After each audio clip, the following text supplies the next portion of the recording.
Numbers. Numbers. I might have clicked a little fast, though. That's all right. You're editing. Oh, snap. How you doing tonight, Eric? Good. Episode 100. Well, congratulations, my friend. Congratulations. And there was much rejoicing. I can barely hear that. I don't know. You'll have to give me the original clip, and I can throw it into the into the edit. I just found a YouTube clip. We don't have to leave that in. Anyways, yeah. So I held my phone up to the mic and tapped play on the YouTube. I see. Video. I see. But yay! There's much rejoicing. Episode 100. Well, that's 100 weeks. That's 2 years almost. I was going to say not quite, but you know, you and your accuracy, pedantism. Why do you have to be so literal? Oh, I've never had that said to me before in my life yet today. Oh, it is what it is. Well, so I'm happy. I actually mentioned something to my wife earlier, and she's like, "Oh, wow, it doesn't seem like it's been 2 years." And I did not respond the same way I responded to you. I said, "Yeah, it doesn't seem like it, does it?" No, it's fun. It's all good.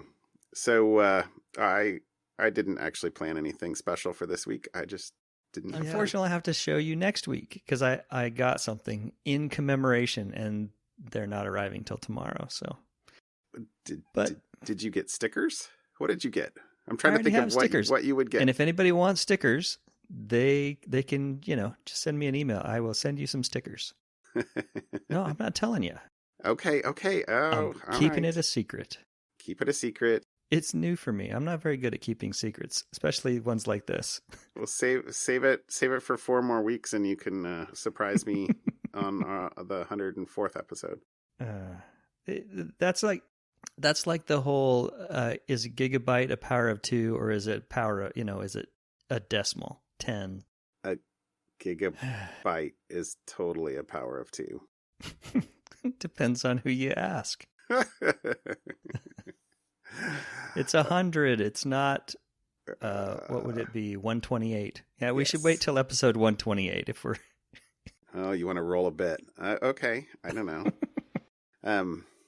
Yeah, I had somebody told me this was years and years and years and years ago, because it was before I turned 32. Because it was somebody said, "Oh, I'm rolling my 5th bit today," and I was like, "Okay, I like that. I'll have to remember that." Except that now I don't get to roll another bit for a while, so it's all good. Okay, we should actually talk about something more interesting than our navel gazing. Allow me to tell you about my weekend. How was your weekend? So this weekend I got a new Synology. Congratulations. I had my old one, and it was a little long, and it was getting a little old. And so I had a nice little windfall from a bonus from work for being employed for the last 15 years. I had my 15-year anniversary. Congratulations. And I got a nice little cash award, and I decided to buy a new Synology. So I got a 4-bay Synology, and it seems that it was apparently just in time, because as I was backing up the old one to restore to the new one, I started getting a whole bunch of bad sector errors, and please check this disk. This disk is going bad. It's like, okay, danger, just in time. Danger. Yes. So, and I had forgotten how time-consuming setting up a Synology is, because I have just slowly added stuff to this one over the years. Mm-hmm. And now I have to re-add all those things back in. Find one thing at a time. Yep. And then my other excitement for this weekend is we had some friends over, and they brought their kids over, and we had a frozen cheese pizza taste test. So I went out and bought six different frozen pizzas, and we just got the cheese pizzas. But who wants cheese pizza? Ugh. I know, okay. But okay. There were. It is generic. 6 kids. It was as generic. generic as you can be, and yeah, Yes. My kids are only now eating real pizza, so I can relate. So we baked them all, chopped them up, didn't tell people what was what, and had them kind of do a pseudo-blind taste test, because it's hard not to know that Digiorno is the one with the big thick crust. Yeah. And if anybody's curious, the top were the Digiorno and the California Pizza Kitchen. So if you're looking for a frozen pizza, one of those two seemed to be the fan favorites. Did we mention on the podcast that I saw, or you saw? I know I saw a commercial for Digiorno Delivery. No. I saw a commercial for Digiorno Delivery, which their entire slogan delivery. is, "It's not delivery, it's Digiorno." So Now delivered with DoorDash. like, I wanted to like go, okay, you're blowing up my mind. I don't understand. I'll have to see if I can actually find it. Maybe it was a spoof. Was I dreaming? Was I watching Saturday Night Live? Maybe An I was Onion watching. article. That would be funny. Anyway. So, and then along with the cheese pizza taste test, we did a root beer blind taste test. We tried 9 different flavors of root beer. Ooh.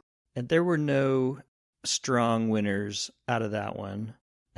But I did discover that my favorite root beer is a brand I'd never heard of, but it's out of Michigan called Faygo, Faygo. Faygo Never root beer. heard They of have it. all sorts of flavors. It must be a regional thing, but it was really tasty root beer. Wow. And surprisingly, my second favorite, well, I suppose not surprisingly, was good old-fashioned mug root beer. Wow. Okay. And my wife she loves Henry Weinhard root beer, and Yeah, that was not in the mix That is really because she was quite positive that she would have selected that one as her favorite had it been in the mix. good. You know why that's so good? Um, They have, at least my recollection is, they have honey in it. I'm not joking. Although I might be smoking. I don't know.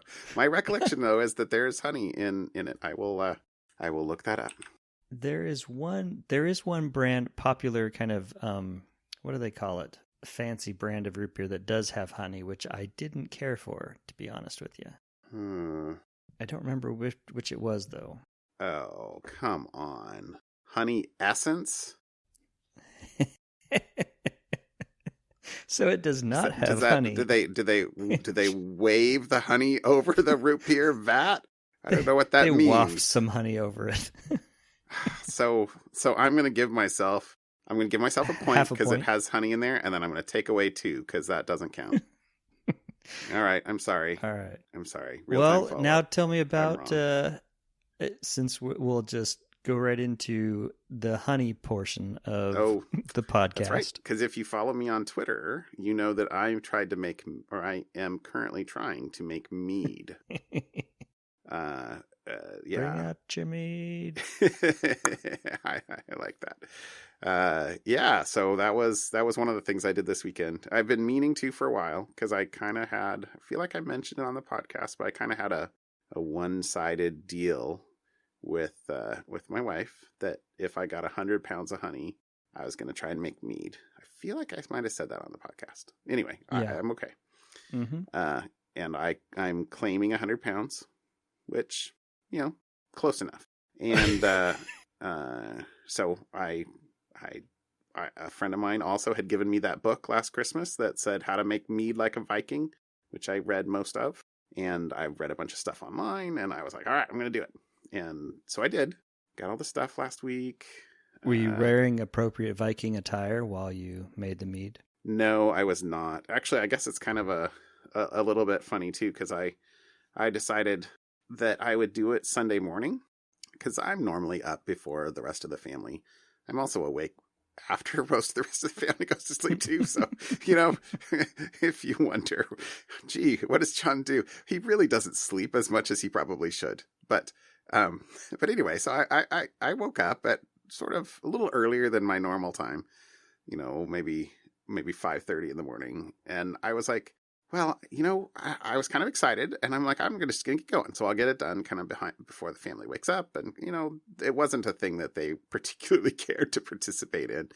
And so I was like, okay. So I got up. I you know, I like double checked all of my readings. I went and I went to the website I'd been going to, which I don't remember offhand, but maybe I'll remember and put it in the notes here. But it had a calculator on it for how much to put in.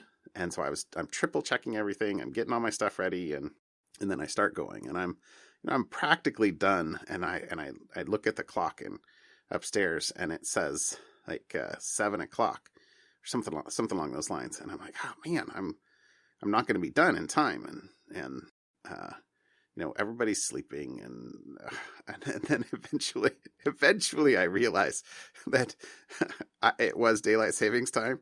So I had actually gotten up at like 4:30 in the morning.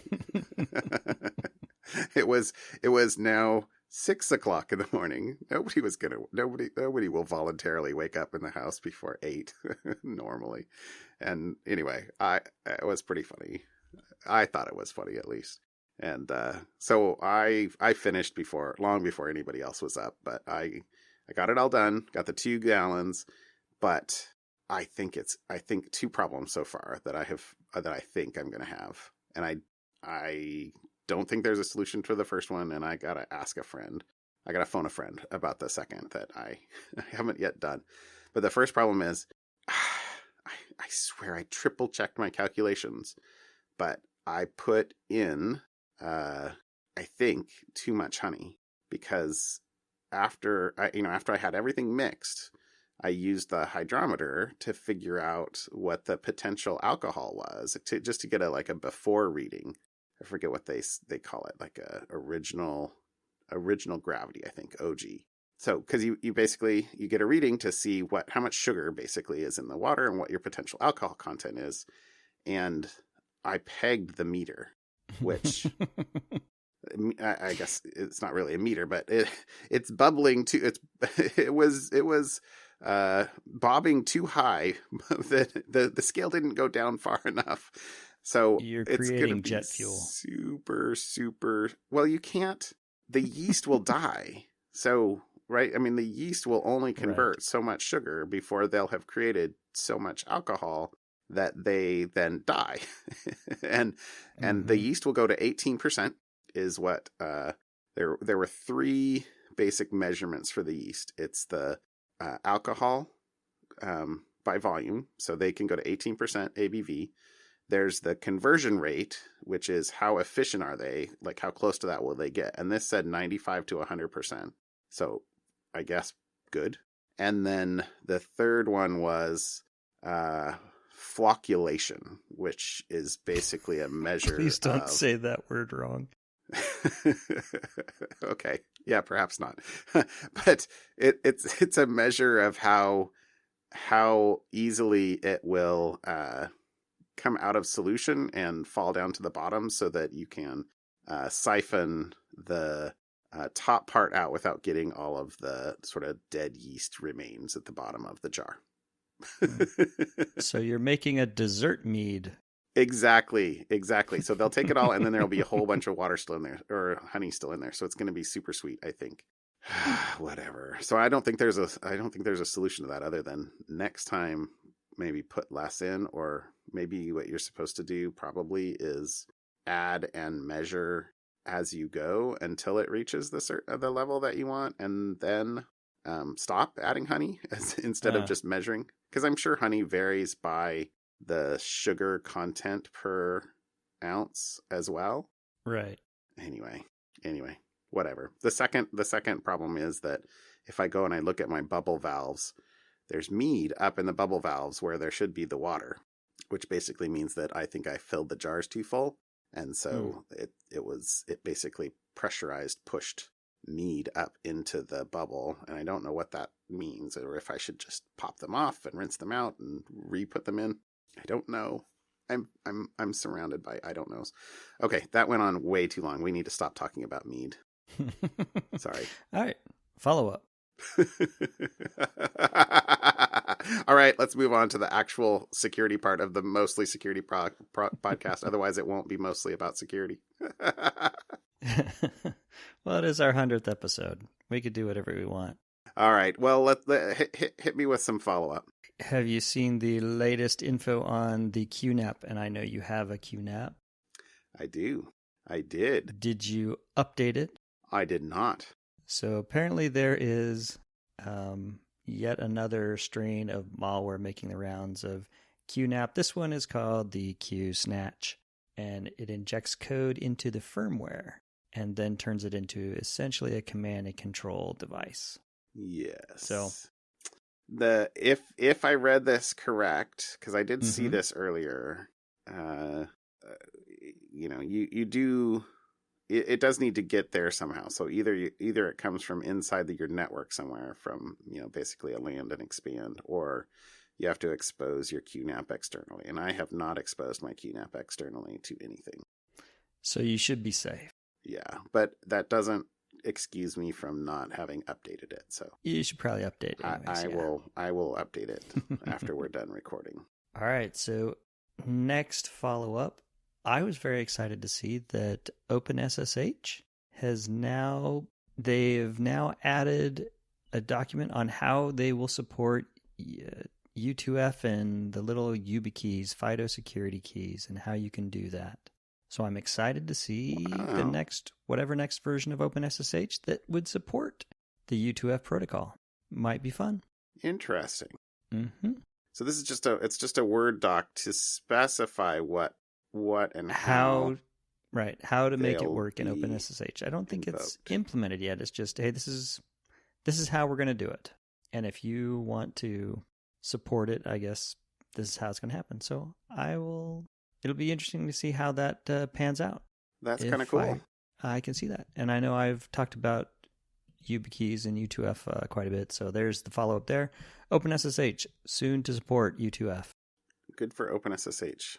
What's the next one? Next one. This is a mostly follow-up. This one was fun. I think you put this one in there. I did. Yeah, this was this might have been a topic. It's probably interesting enough to be a topic, but this was how can you trigger a home audio assistant? Try not to say her name. With a laser instead of audio, which is crazy. Yeah, I thought this was really cool about how this came about. That there was a professor that was pointing a high-powered laser at the microphone on his iPad just to see, with his earbuds in, to see what kind of sound the mic would pick up. And surprisingly, I had no idea.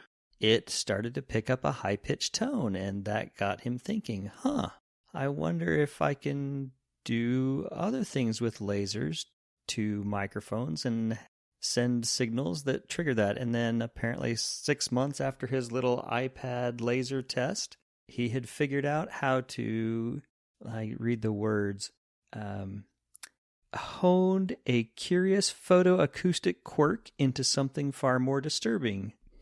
You can now use lasers to silently speak to any computer that receives voice commands, smartphones, the Amazon speakers, the Google, the Facebook portal. It tricks them by sending light commands from hundreds of feet away. So whatever you have had, set your cylinder to respond to, they could do it through a window hundreds of feet away. So, isn't that crazy? Yeah, it was the I don't remember what it stood for. MEMS is the speaker, right? Yeah, I don't remember. I hadn't read this. I hadn't read this Wired article. I had read a different article. Hold on one second. There we go. Yeah, so MEMS stands for Micro Electromechanical System, but it's basically the component that takes the sort of the analog physical audio wave and turns it into electricity signals. And that's basically the component that they're using, that clearly it reacts to light as well, which is nice, which is crazy. So yeah, from a practical perspective, in terms of should you worry about your own personal speakers or anything like that, probably not. Okay, sure. Don't have them sitting next to a window or something like that. If for some reason somebody decides to punk you. But I think the more interesting thing is just the general finding and the other things that might come on from realizing that that can be done at such a distance. Yeah, that's cool. Good research though. It's a cool article. And it's surprising to me, or maybe they said this in the Wired article. Like I said, I read something on Ars Technica. Can they use the same quote unquote language to speak to any of the major vendors, or did they have to sort of have a different dialect to get each of them to operate? Did it say? I don't recall reading that. I don't know. I mean, it wouldn't surprise me if they mostly use the same underlying components, and so might have, literally be vulnerable to the same exact sort of frequencies. But if that's not the case, I guess I would expect them to need to do different things for different vendors. Yeah, I don't know. Anyway, it's interesting to think about. Let's see. I actually threw one other thing into follow-up as well. So this is kind of this will be a mostly fun, mostly follow-up, little bit of topics night, maybe. Nice. But this is a article that literally just came out a few hours ago. At least I only saw it a couple hours ago, about sort of a emerging story about an insider threat or an insider data exposure at Trend Micro that they had approximately, it looks like the story was updated to say 70,000 customers. So that's down from the initial article or estimate that I had seen. But 70,000 customers were impacted and had their contact info exposed by an insider. Right. And time flies, because I thought we talked about insider threats a number of times, but the last thing I see in our RSS feed is episode 29, which was crypto mining, Docker images, and insider threats. But insider threats suck. Yep. It's yeah. The comments on here were that they believed it was a coordinated attack. They launched an investigation, pinpointed the employee who had clear criminal intent, and they're pursuing things. But yeah, it's not cool. Nope. Can't protect against everything. No. Yeah, you could protect against insider threats, but then your employees wouldn't be able to do anything. Right.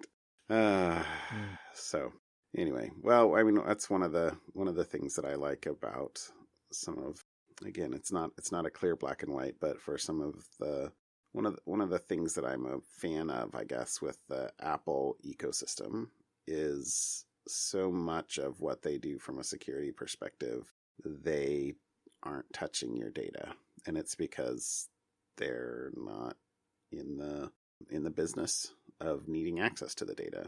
So, right. I don't know. Yeah, insider threats suck. Right. Yeah. All right. On that depressing note, how about a topic? What do you got for Let's talk about the Untitled Goose Game. I did not actually play this, although you couldn't miss the various things going around. No, it's very popular, and if you don't know what the Untitled Goose Game is, apparently, I haven't played it either, so I'm going off of what I've read. Apparently, your character is a goose, and you run around the town annoying people. That's the whole point of the whole game, apparently. Which, that sounds like a geese that I've been around. Yeah. I have been chased by geese in my life, and it actually sounds kind of fun. I wish I had a Switch. I'd go get Untitled Goose Game. Anyway, so there is actually a security hole was found by a researcher, and he did a proof of concept where the researcher created a booby-trapped save file for the game. So I guess you can share saved files. I don't know what you're saving. And so if you can create a shared file for a game and convince someone to load that onto their PC, it can launch any executable, which is the proof of concept. It just launched Windows Calculator. And so pretty much it could have been, the payload could have done a lot worse, but that was just the proof of concept. And kind of the idea behind this there are software flaws in everything.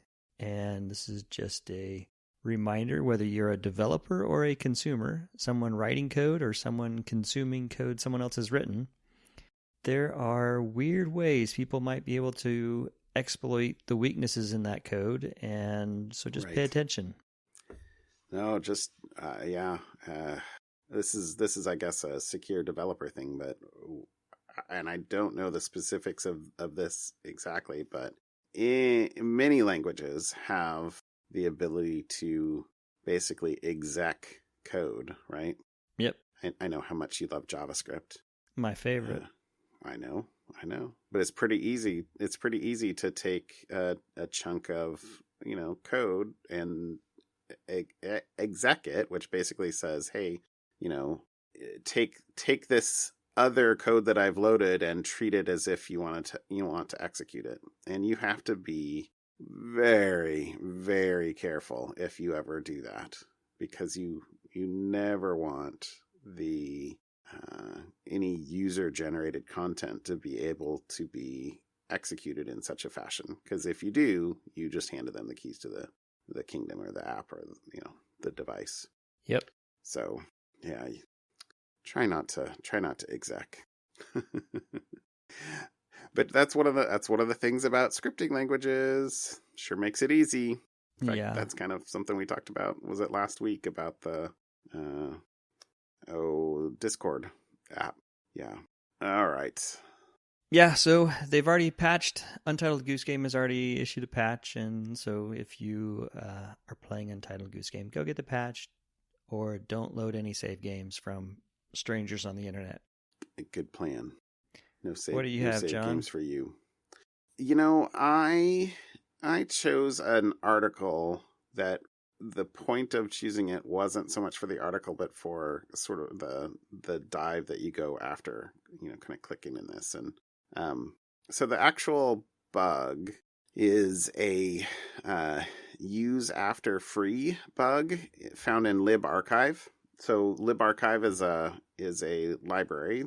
I guess it's what it sounds like. It's a library that helps you access archive files, but it supports multiple formats. So these are things like tar, gzip. I don't know exactly what all is in there by default, but yeah, gzip, tar, I assume bzip, maybe cab. Yeah. I think I think that's amazing. I actually know a Windows related format. Maybe it rubs off on you after a while. But so this is a big deal because Libarchive is used in a whole lot of places. It's shipped by default for every Linux distro.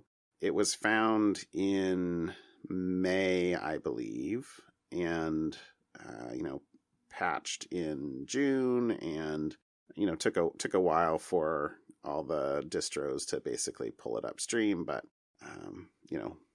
it is fixed at this point. But the thing that I thought was fun, and that I don't really think we've talked about on the podcast, is how it was found. So it was found by an open source project called OSS-Fuzz, which is basically, so I'm not sure we've talked about fuzzing at all, but so fuzzing is, they try to find vulnerabilities or defects in software by fritzing out, by changing slightly the inputs to library calls. And there's a bunch of projects that have spun up that basically will automate the process of tweaking the inputs to functions in ways that try to maximize the code coverage and of the lines that will actually get executed, and basically try to force the software to fail. So they throw invalid input, they throw valid input, they throw input that's too long, too small, too, very, very in different ways, and try and get it to crash. Get it to crash, or get it to get it to fail in some way. So for example, one of the other things they use is they use things like special memory allocators. At least they're calling them sanitizers in here, which I think may do more than this. But for example, you can compile a library or compile a program with a different version of malloc, so memory allocation, that when you ask for example, 100 bytes of memory, it will allocate the memory that you want, but it will also like wrap that memory above and below with known with another range that's filled with data that they control. So it makes the program run a little bit slower, because every time you're trying to access memory, it will, or trying to allocate memory, it will allocate more than you need, and pre-fill the buffers top and bottom with different values, so that basically as your program runs, if ever you go outside the bounds of the memory that you've been allocated, if you have a buffer overflow or something like that, for example, you'll write past the end of the memory that you've allocated, and they can then detect that because you'll have changed what that memory that was past your boundary should have been. And so they can force a crash and basically say, oh, here's a buffer overflow in this place. But anyway, so the cool thing about these fuzzing frameworks is they automate this, and they have found not just hundreds, thousands of bugs. The OSS-Fuzz here says that they have found, as of August 2019, so even a couple months ago, they found over 14,000 bugs in 200 open source projects. So this is just cool. Kind of a free service to the world? Yeah, I guess. Who's running these against these open source projects? Why does open source exist? Why is open source so awesome? So it looks, I actually don't know 100% the initial genesis of this, but this came from a Google project. So it looks like, there's a comment in here that said Google has found thousands of security vulnerabilities and stability bugs deployed by guiding in-process fuzzing of Chrome components, and now we want to share that service with the open source community. So it expanded just beyond just Chrome. Cool. But so I presume Google's still running this in some big cluster, because it clearly would actually take some hardware to do the testing as well. Which actually kind of tails into the second thing that I wanted to actually call out about this, which is pretty cool, which is if you look in the projects directory here, they claim, more than 14,000 bugs in 200 projects. I didn't count the total projects in here, but if you look in the projects directory, there are tons, I presume 200, of different projects that are all sorts of things. So I haven't actually looked at this one before, but for example, Wireshark is in here. Wolf SSL, I'm down in the W's. Yara, the Yara project, Unrar, Unbound, Tor, Node.js, SpiderMonkey. I'm just kind of spanning through here. OpenJPEG, Node.js, Mercurial. Anyway, tons and tons and tons of open source projects. But then the cool thing is if you go into, some of these projects, so I'll go into libzip. Oh, actually, what are we talking about? We started talking about Libarchive. Libarchive. There's a lot of libs. There we go. Libarchive. So in every single one of these projects, there's a Docker file, because what are they doing for each of these? They're wrapping, testing for each one of these libraries into an environment where they can download, compile, and fuzz that archive or that project independently. So in the OSS-Fuzz project, they don't have any of the source projects, but they do have how to build the source. So if you look in any one of these Docker files, so for example, I'm now looking at the libarchive Docker file, it has the base image, which is from OSS-Fuzz base builder. And then it's what does it take to do this? They run apt-get update, and then they install a number of things, including make, autoconf, automake, libtool, package config, blah, blah, blah, a whole bunch of things. And then they clone the libarchive directory, and then they copy in a build.sh file and a wrapper function, basically, that is what they'll use to actually do the fuzzing. So some of these, like I looked at just a couple of these. Some of these have like C++ files here. So this is a C++ one that has if they're testing a library, then they have to they actually have to have a harness that they can use to load the library and then perform the testing. But some others, like if they're testing a program, I noticed one that it looked like they just had a make file that had a bunch of test cases that they were doing fuzzing on. But anyway, if you come in here and then you look at the build, build.sh file, it'll show you how to build libarchive. The build.sh is actually it's building the archive fuzzer, and then it's running the fuzzer itself. But so It's kind of cool. So for every one of these projects, if you want to know how to build it, you can come in here, look at the Docker file, maybe look at the build file. If you want to look how to use it, you can look at the fuzzer, the wrapper file. Anyway, I thought this was a really cool kind of repository of just tons and tons and tons and tons of different open source projects. Isn't that cool? And how to fuzz them. Well, how to fuzz them, but also how to build them, and it's great. Mm-hmm. I'd never actually looked into this. I mean, I knew about fuzzing in theory, but I hadn't actually looked at one of the projects. So anyway, I thought that would be my topic for the day. I thought that was cool. There's a bunch of links I can throw in here. Yeah, but, looks cool. I thought that was cool. All right, that's enough. How about something fun? So speaking of cool, and speaking of lasers, you have a theme again. Look at you. There's a physicist, Gerard Mourou, mentioned in his Nobel acceptance speech. I guess he got a Nobel Prize for a chirped pulse amplification. Okay.